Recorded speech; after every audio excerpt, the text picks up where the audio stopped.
The worst fucking generation in American history. The baby boomers. That is what the fuck we are talking about. In my first episode of me explaining my personal problem with certain people, politics, philosophy, companies, political ideologies, etc., just so all you know, I'm coming at these videos from a centrist point of view. I'm calling out everybody, so don't be a bitch, don't be offended. Anyways, drop me a like and subscribe if you want to see more videos once a week. Let's get into the video. Let's go. Let's be real. If you're a millennial, a Gen Z, or a Gen Alpha and you're watching this video, you're probably screwed compared to your grandparents. It's not because you're lazy or entitled or bad with money or you just don't work hard enough or you just have it easy, whatever. It's because an entire generation made choices that made your life way harder for everyone who came after them. This isn't about blaming individual baby boomers. It's about the boomer generation as a whole did to the economy. They had it great. Really fucking great. Then they made sure nobody else could have it that good. I'm going to show you exactly how they did it, real policies, and real events, and real numbers. To understand what went wrong, you gotta know what went right for the boomers first. If you were a boomer born in the 1950s, you graduated high school in the 60s, here's what you got. You could walk into a factory, an auto plant, or a utility company, get a job, join a union, and make some decent money.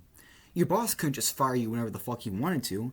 If you worked hard and showed up, you get a raise every year that matched inflation and your productivity. Your company gave you health care. They gave you a pension, not a 401k, a real pension that guaranteed you money every month for the rest of your life after you retired. You could buy a house for like 2 to 3 years of salary. College costs maybe $1,000 a year. That's insane compared to now, and boomers got it as their normal. By the time boomers got into power in the 1980s through the 2000s, they'd already built up a ton of wealth under these super favorable conditions. And then, here's the key part. They changed all the rules, so nobody else could do what they did. Part 2. The policies that destroyed everything. Reagan. Reagan fires all the traffic controllers in 1981. When Ronald Reagan became president in 1981, one of the first things he did was fire 11,345 air traffic controllers who were on strike. And he didn't rehire them, he just fired them and replaced them. Why does this matter? Because it sent a message to every company in America. We're not protecting workers anymore. You can fire people for trying to organize. Before Reagan, about 35% of private workers were in unions. After Reagan, unions started dying. By 1990, it was 16%. Now, it's like 10%. Unions meant your boss had to give you raises, healthcare, and a pension.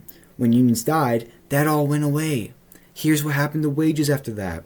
From 1981 to 1989, workers became more productive, they got way better at their jobs, and made way more stuff per hour. Productivity went up by 15%, but their actual paychecks only up to 2%. So where did that extra money go?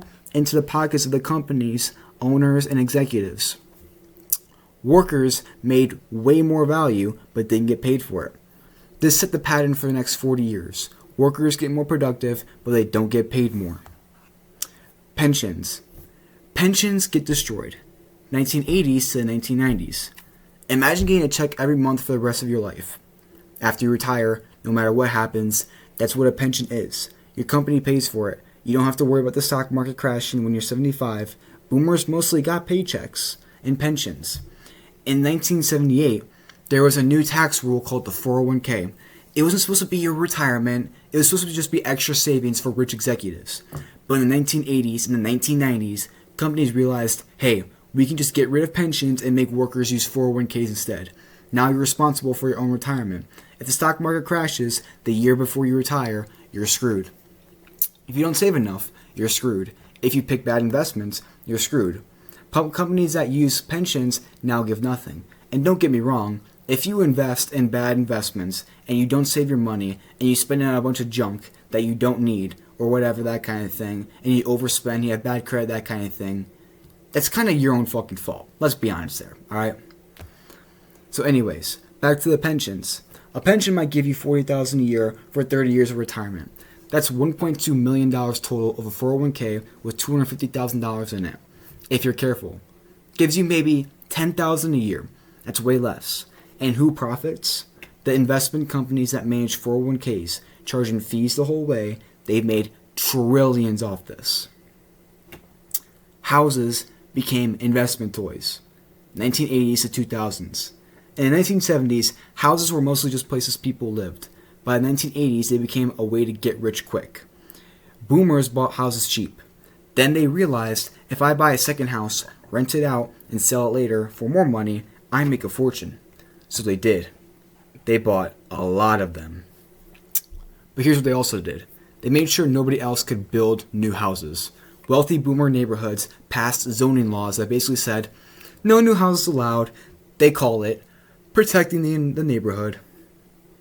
What it actually did, locked in their own property values while making it impossible for younger people to buy. Now, Gen X was able to buy homes. It was a little bit difficult for them, but then millennials were the ones who got hit the hardest. Then Gen Z, and then Gen Alpha is going to get fucked if us millennials and Gen Z don't get something done about it. So what it actually did is that, think about it, in 1980, you could buy a house for 3 times your yearly salary. In 2024, a house costs 5 to 6 times your yearly salary. That's almost double. If you make $80,000 a year in 1980, a house might cost you about $240,000. In 2024, a house would cost about $480,000. Same job, same salary, twice the price. Meanwhile, the boomer who bought in 1980 for about $50,000 is sitting on a $600,000 asset, free money just for buying early. Then in 2008, when the housing market crashed, wealthy boomers who owned multiple properties weathered the storm. Millennials just trying to buy their first house got destroyed. Millions lost homes. Those who didn't lose all their savings. When the market recovered, boomers' properties were worth even more. Millennials were locked out. College goes from cheap to debt trap. 1980 to present day. Here's something crazy. In 1980, you could go to a public university for about $1,200 a year, adjusted for inflation. In 2024, it's about $28,000 a year. That's 23 times more expensive. Why? Because state governments, run by boomers, decided to stop funding universities in 1975. States paid for 75% of the costs of the universities. By 2024, they pay for about 30%. Who pays the rest? Students through tuition. So boomers got cheap college, and they went and got into government. They cut college funding and made younger people pay for it instead. If a boomer wanted to go to college, they worked for a summer job and got paid cash. Done. No debt. A millennial or Gen Z kid who wants to go to college has to borrow $30,000 to $50,000. They spend their 20s paying it back. Meanwhile, they can't save money for a house or start a business or take any risks. And here's the cool part. Student loans can't be discharged in bankruptcy. If you lose your job and can't pay tough, the government garnishes your wages and basically enslaves you into this debt. By 2024, Americans owed $1.7 trillion in student debt. That's money young people could have used to buy houses, start businesses, or invest instead. It goes to loan servicers. And guess who set up his system? Boomers in the government. Starting to catch on now? Tax cuts. Taxes get cut. Rich people keep more money. 1981 to 2017. Here's something that really angers people once they understand it. In 1980, the richest people paid a 70% tax rate. That means if you made $1 million, you paid $700,000 in taxes. Ronald Reagan cut that down to 28%. Now rich people get paid way less. Companies paid way less, but the government still needed money for roads, schools, and everything else. So what happened? The government borrowed money.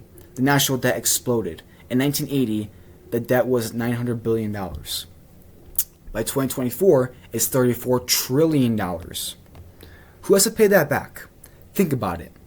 Younger generations, through higher taxes or fewer government services or inflation eating away at savings. Boomers cut their own taxes and left the bill for their kids. This happened again and again. Reagan cut taxes in 1981, 1986. Bush cut taxes in 2001, 2003, and Trump cut taxes in 2017. Every time the deficit grew, every time the bill got pushed to the future, every time younger generations got stuck paying for it. Companies stopped caring about workers. 1980s to present day. Starting in the 1980s, companies stopped thinking of workers as people. They started thinking of them as costs to cut. Boomer financiers like Michael Milken pioneered something called hostile takeovers. Here's how it works. Number one, you borrow a ton of money. Number two, you buy a company that's been around for 50 years. Number three, you lay off half the workers. Number four, you sell off pieces of the company. Number five, you pay the debt with the money you made plus profit. Number six, the remaining workers have crappier jobs with worse pay. It destroyed job security. Workers learned, my company doesn't care about me, I could get fired tomorrow. Then companies started using profits to buy back their stock instead of giving raises. A stock buyback makes the stock price go up, which helps rich people who own the stock. It does nothing for the workers. From 1978 to 2018, CEO pay went from 1,460% and workers' pay went up 18%. CEOs used to make maybe 30 times what the average worker made. Now they make 350 times as much they make. In productivity, workers have become 61% more productive since 1979, but their wages, adjusted for inflation, have only gone up 17%. Workers are doing way more work but getting paid way less for it. The extra value goes straight to shareholders and executives. Manufacturing jobs disappear. 1990s to 2000s. In the 1970s, manufacturing jobs were everywhere. These weren't great jobs, but they paid okay. $40,000, $60,000 in today's money with pension and benefits. The boomers and government decided to do free trade with Mexico, China, and India, and everywhere else. The theory was move manufacturing overseas, but workers will find new jobs and services. That didn't happen. Manufacturing went away. New jobs were in fast food and retail, paying $15,000 to $20,000 a year with no pension and crappy benefits. From 1979 to 2010, manufacturing employment dropped from 20 million workers to 13 million workers. Those millions of workers and their kids got way worse jobs.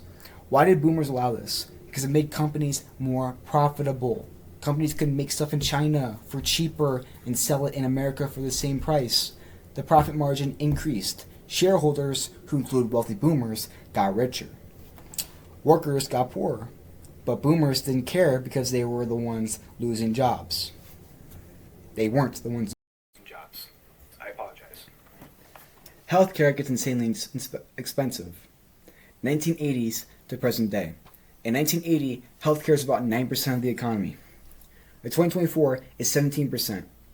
No other rich country spends more than 12% on healthcare. Why? Because boomers deregulated healthcare. Doctors and hospitals could charge whatever the fuck they wanted.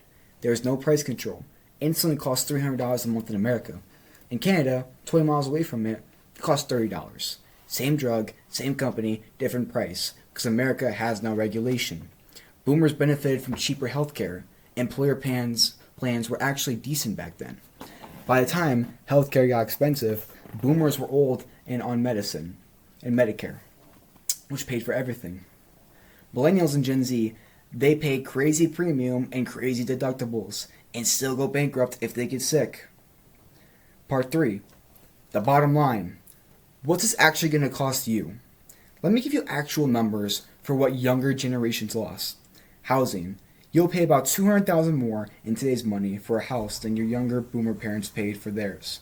Just because of zoning laws, restrictions, and speculation, if you're in a big city, it's more like $400,000, $800,000. Pension versus 401ks. Your boomer parents' pensions were worth about $800,000 to $1.2 million over their lifetime.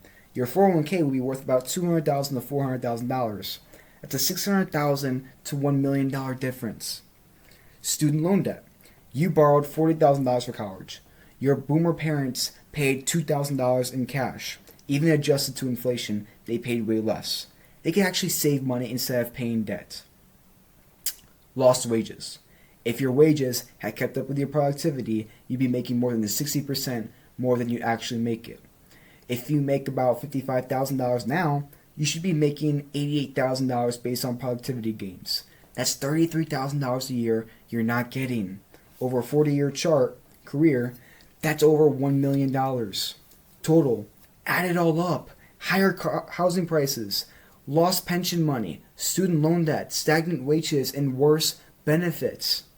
Each millennial household has lost about $2 to $4 million in wealth and opportunity compared to what they would have had if boomers hadn't changed the rules.